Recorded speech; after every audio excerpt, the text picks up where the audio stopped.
শনিবার সকাল ঠিক 10টার দিকে আগুন ঝরানো হামলায় কেঁপে উঠল ইরান। রাজধানী তেহরান সহ একাধিক শহরে একযোগে আঘাত হানে ক্ষেপণাস্ত্র।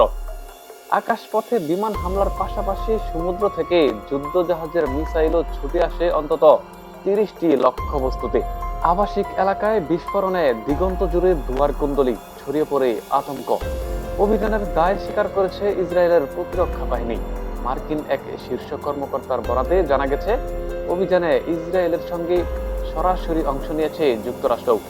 পাল্টা আঘাতের আশঙ্কায় নাগরিকদের নিরাপদ স্থানে সরে যেতে নির্দেশ দিয়েছে বেনিয়ামিন নেতানিয়াহু প্রশাসন। দেশ জুড়ে বেজে উঠেছে সতর্কতা সাইরেন। তবে এখনো আনুষ্ঠানিক প্রতিক্রিয়া দেখায়নি ইরান।